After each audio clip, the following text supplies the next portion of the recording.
In the bustling city of Ibadan, beneath the scorching sun and endless honks of keke and buses, lived a young woman named Zainab.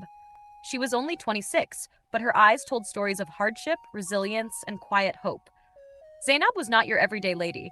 She didn't wear lace or fix nails.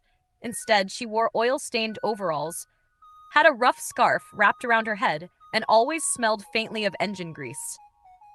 She worked at a local mechanic workshop in Dugby, fixing tires, tightening bolts, and crawling under smoky Danfo buses with a spanner in hand. The male mechanics used to laugh at her when she first joined. "Wettin' this small girl want repair?" they would ask. But Zainab didn't flinch. She learned fast. Within months, even senior mechanics started asking her for help. She could fix a broken carburetor faster than most of them, and she didn't cheat customers. That made her special. But life hadn't always been about spanners and screws. When she was 14, her father, a popular roadside vulcanizer, died after falling ill and refusing to go to the hospital because they couldn't afford it. Her mother died just a year after from heart failure. That day, Zainab swore two things. She would never beg, and she would take care of her little brother, Mukhtar, who was just 6 then. She tried to sell oranges by the road, then sachet water. Eventually, she found her way to a mechanic workshop when an old man named Baba Tayo saw her trying to fix a keke tire on her own. He laughed but told her, "Come tomorrow, make I teach you work." And that was how her story began. Meanwhile, in the more serene side of the city, in Jericho Gray, lived a quiet billionaire named Jide Akanji. Only 32. Jide had taken over his late father's automobile company, Auto King Nigeria, and turned it into one of the top vehicle dealerships in West Africa. He had homes in Abuja, Accra, and the UK, but Nigeria was still his favorite place to breathe. Jide didn't like attention. He hated clout. No flashy cars unless necessary. No loud suits unless for board meetings. Even with all his money, he preferred to wear polo shirts and drive himself sometimes. And he had one problem. He couldn't find a woman who truly loved him for who he was. Most women he met came with smiles that reeked of greed, expensive perfumes, fake accents, and hidden motives. "I need someone real," he always said. "Someone who has suffered and survived. Someone who doesn't care about the shine." It was a hot Friday afternoon when fate stepped in. Jide was heading to inspect a land his company bought in the outskirts of Ibadan. He stopped by a roadside eatery at Molete to buy amala and goat meat. After eating, he reached for his wallet but didn't find it. His heart skipped. He checked his pockets, nothing. Then he remembered. He had stopped at a fuel station just before the eatery. Maybe it fell while he was trying to adjust the nozzle. He drove back in a panic. That wallet contained over $3,000, his Nigerian and UK driver's licenses, company ID, and some signed checks. Losing it could have caused a major scandal. But just before he reached the fuel station, his phone rang. It was his assistant. "Sir, a lady just called the office line. She says she found a wallet with your name in it." Jide's hands froze on the steering. "Where is she now?" "She said she works at a mechanic shop in Dugby. She didn't leave her full name, just Zainab." Back at the mechanic shop, Zainab sat on a wooden stool. The wallet lay on a small bench beside her. She hadn't opened it much, just enough to find an ID and the company name.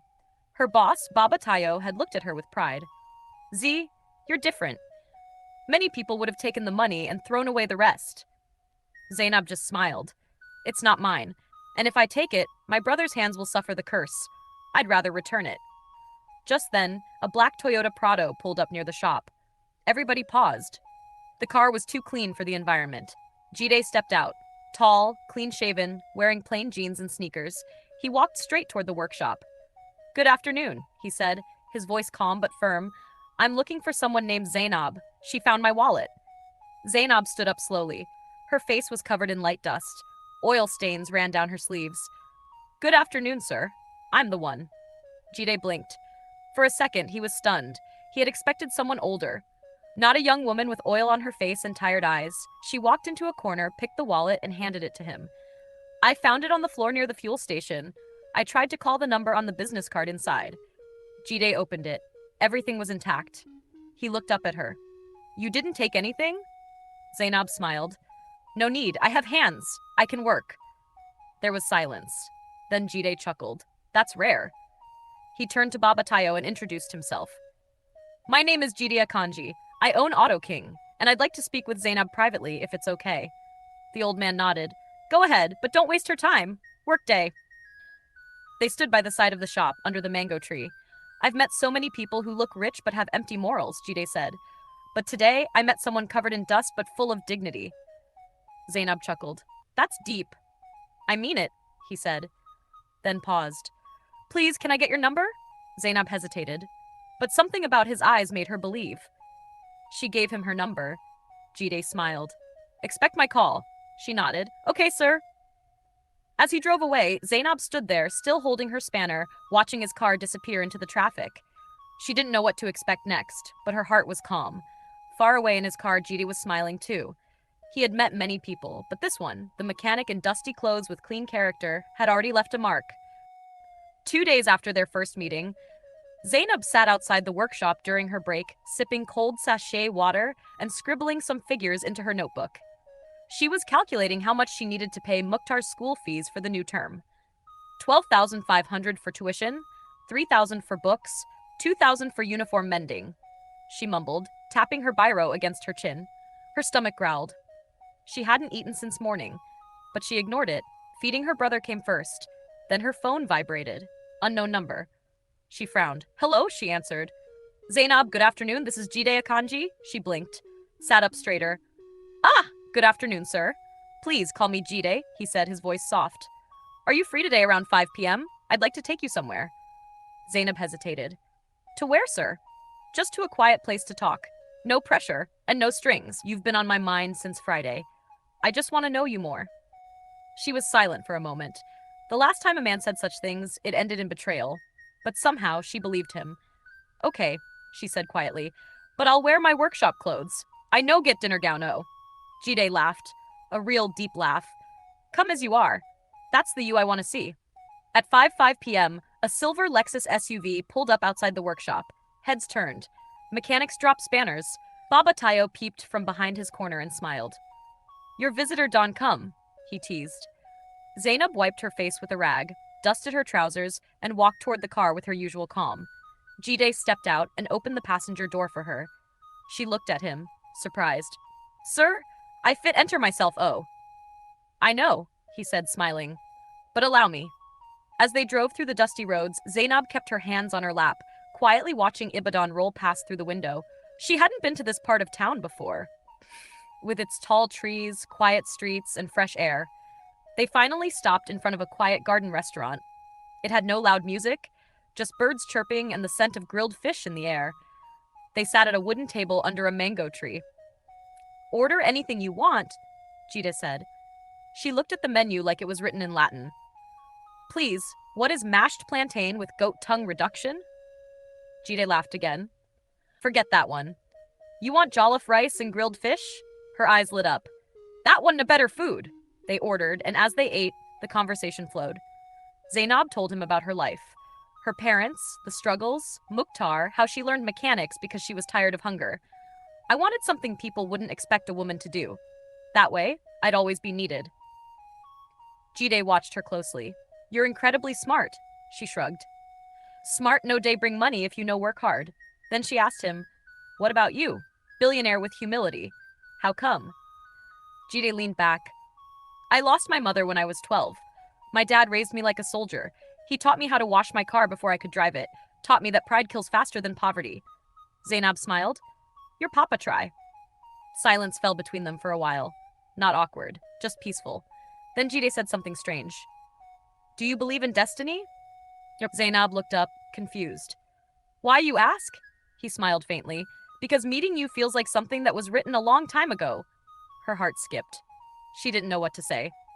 Meanwhile, somewhere across town, a dark-skinned lady with long lashes and red nails stared at her phone. Her name was Folasade, Jide's ex-girlfriend, the last woman he had tried to love. She had left him 2 years ago for a richer man in Abuja. But now, the man had dumped her, and she was broke. And rumor had it, Jide was seeing a mechanic girl. Me, Folasade Bakare, replaced by someone that wears trousers with patches? She hissed. She opened Instagram and started scrolling through Jide's tagged photos, looking for clues. She would get him back, even if it meant ruining the other girl first. Back at the garden, Jide and Zainab were about to leave when a waiter walked over with a paper bag. Sir, you forgot to collect your file from last time. Zainab's eyes accidentally caught the file name. Her heart froze. On the top, written boldly, Auto King Nigeria Limited, partnership with Ibadan Youth Mechanic Scheme. Her eyes widened. Wait, you're the man behind that program? The one sponsoring free mechanic training for orphans?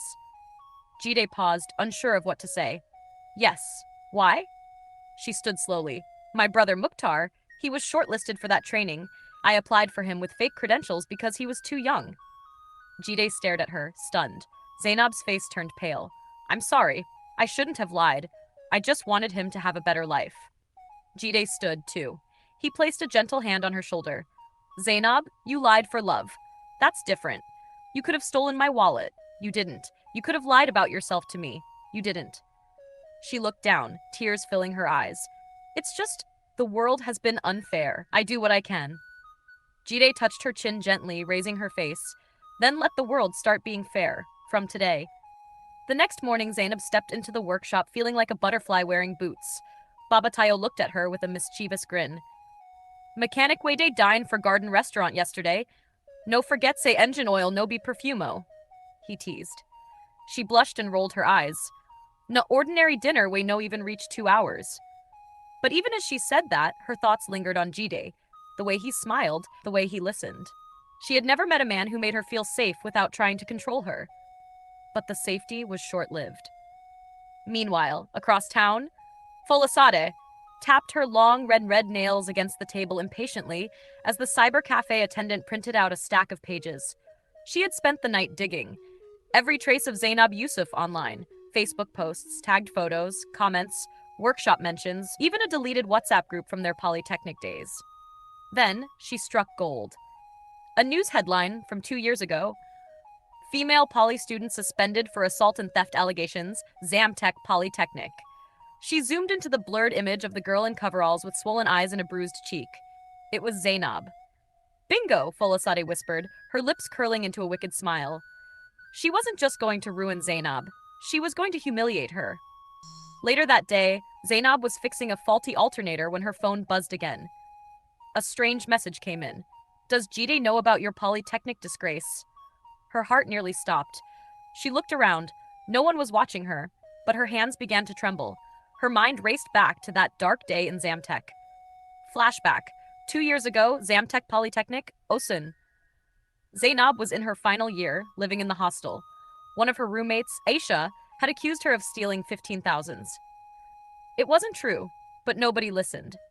A male student slapped her in public, and when she fought back, the matter escalated. She was suspended for 1 semester and chased out of the hostel. She never returned to school. She couldn't afford the readmission fee. She had buried that shame deeply. Until now.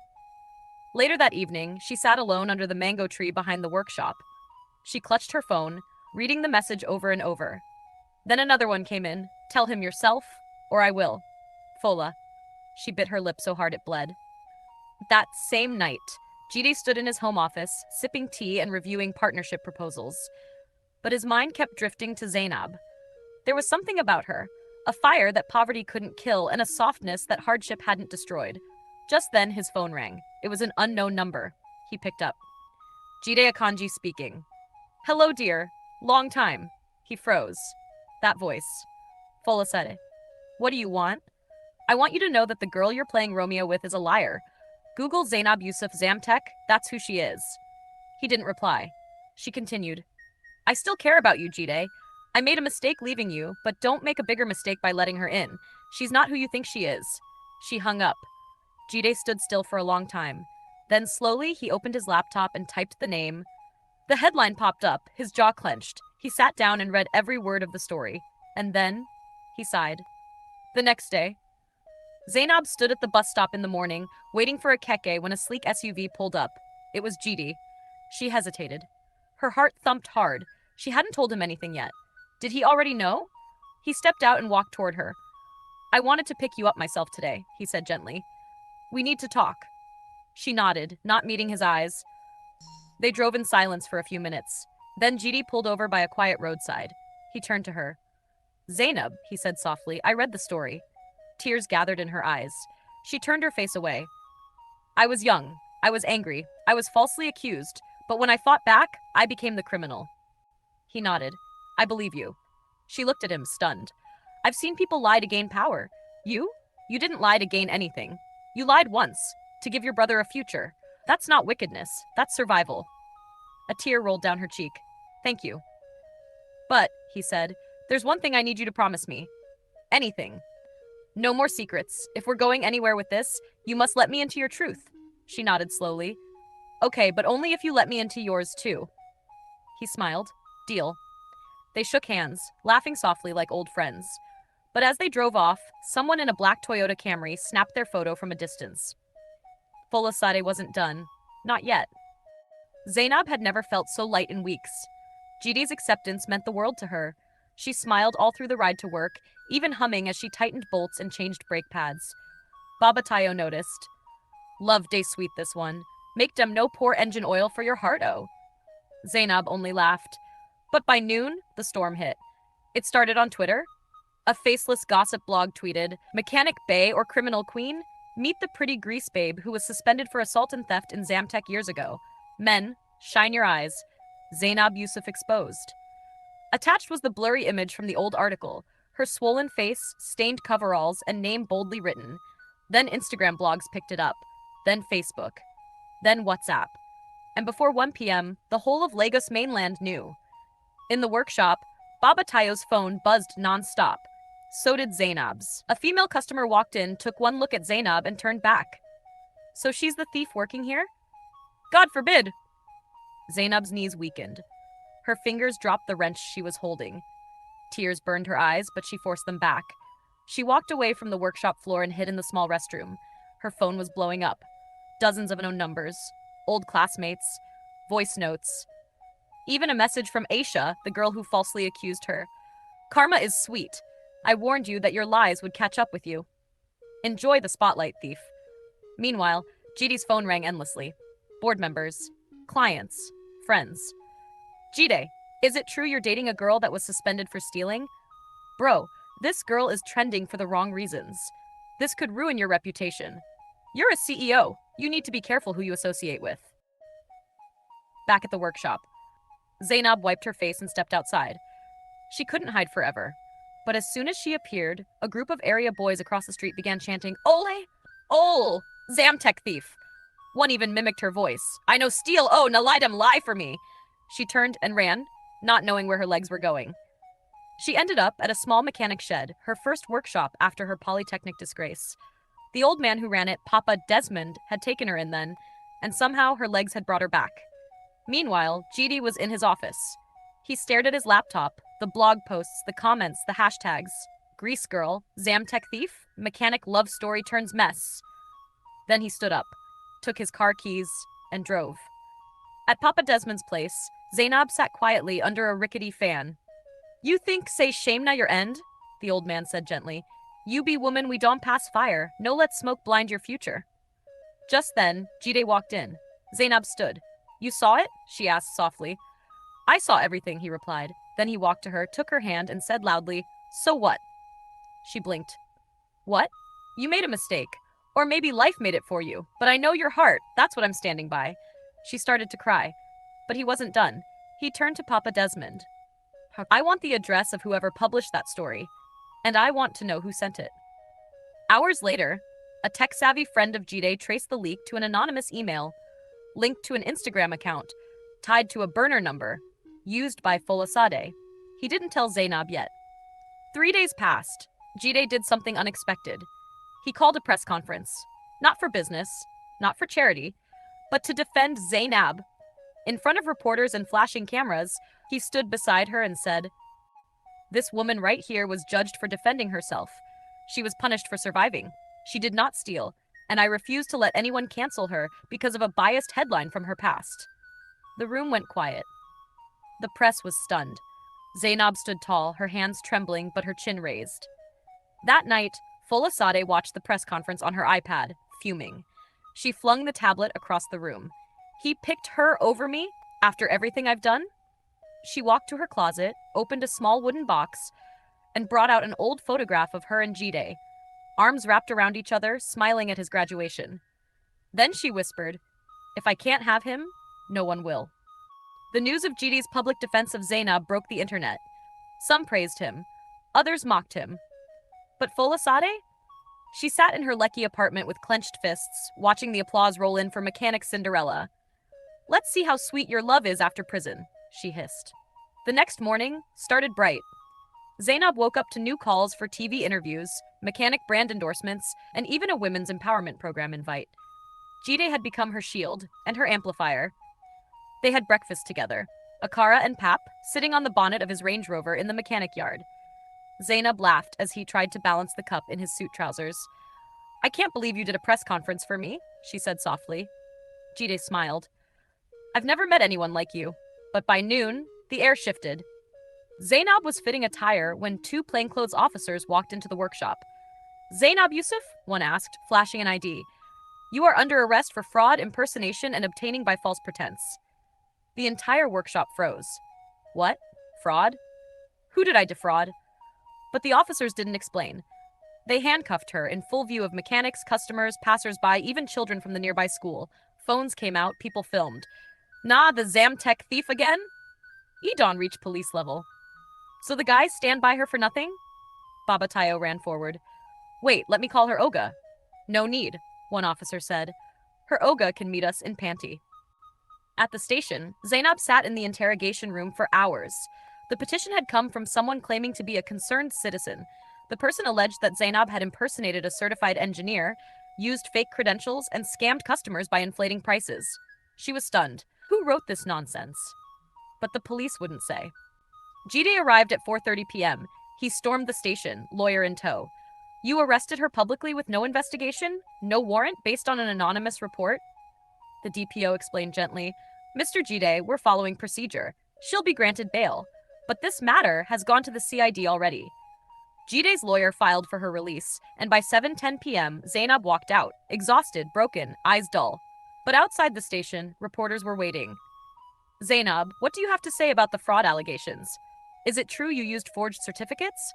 Did your boyfriend know?" Jide pushed past them, shielding her. That night, she didn't speak a word. Not over dinner, not during the drive home, not even when he held her hand. Just silence. Meanwhile, Folasade smiled, lying in her bubble bath, red wine in hand. She picked up her phone and texted the anonymous gossip blog again. "Next tip, check how Zainab got her NYSC exemption. I have proof it was forged. Let's destroy her fully." Days passed. Zainab refused interviews. She barely showed up to work. She was losing herself. Until one afternoon, she walked to her old dorm in Zamtech. The matron was still there. She hugged Zainab tight. "You were never a thief. The world just needed someone to blame." That hug reminded Zainab of something. She was still standing. That night, she spoke. To Jide, to herself, to the world. She went live on Instagram and said, "I am not perfect, but I'm not a fraud. I am a mechanic who learned with her hands, not just with a certificate. I was accused of a crime I didn't commit. Now I'm being accused again by someone hiding in shadows. But I won't run, I won't hide, and I won't be silenced." Thousands watched, even more reshared, and someone sent her an anonymous message. "The person behind your arrest is close to your man, very close. The truth is ugly. Be ready." To be continued. If you enjoyed this story, please like, comment, and subscribe to the channel. Don't forget to turn on the notification bell so you'll know when the next part is released. Share your thoughts in the comments. We'd love to hear from you. Thanks for watching, and be sure to come back for the next episode.